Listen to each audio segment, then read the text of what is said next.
you see what I see?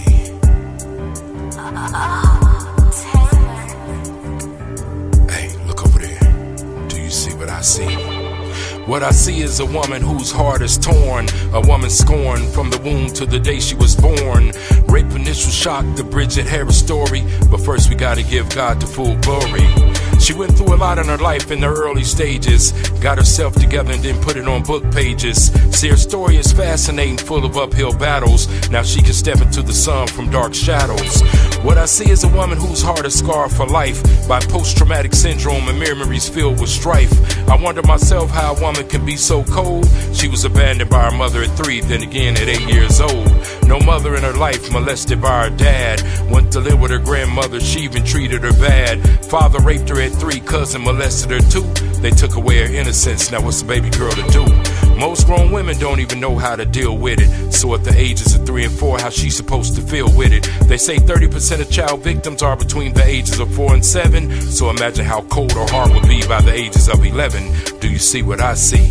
Now what I see is a crime scene with blood splattered. It was inflicted by a woman whose heart was shattered. She done it from a very deep place of rage. Saw her niece sitting on her father's lap and went off into a rampage. She had to find a very quick way to deter, cause that was the exact same way it all started with her. So in July 2007, she took matters in her own hands. She cut off his penis, threw it out of her own hands. She removed the problem through her father's castration, but ended up sitting in the Queens police station. Because when the police arrived at her place, they didn't hear a sound.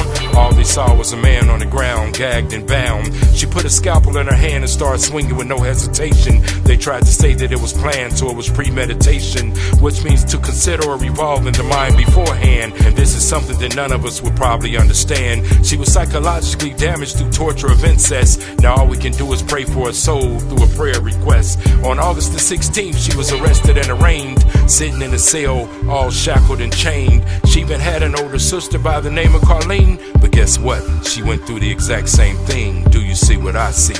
What I see is a woman who's torn to pieces. Now she's in court going through a bunch of prognosis and thesis. Prognosis is a forecast or prediction. Thesis is a proposition that is maintained by argument. She was charged in 2009 with intentional murder. Intentional means something that's done purposely. So she's facing a life sentence, but she can still go to heaven through repentance, which means to feel regret for a deed or a mission, to have the desire to change one's life as a result or sorrow of one's sins. How could she clear this out of her mind? Her and her father had sex, but the court prosecutors acknowledged the emotional aspects. So she was acquitted of second-degree murder, but charged with second-degree manslaughter for saving her nieces from her father. So see, second-degree murder is a non-premeditated killing resulting from an assault in which death of the victim was a distinct possibility.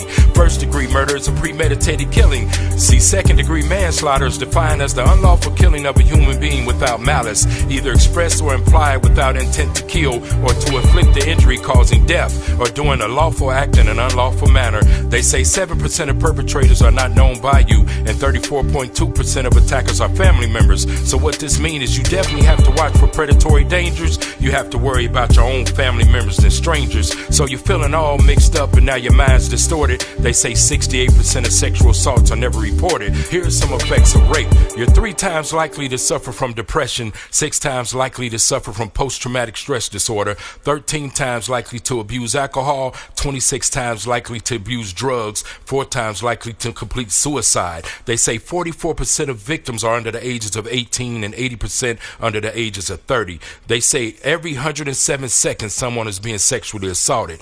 Okay, so don't be afraid to look at someone through a microscope. If you need help, call RAIN at 1-800-656-HOPE so you can see what I see.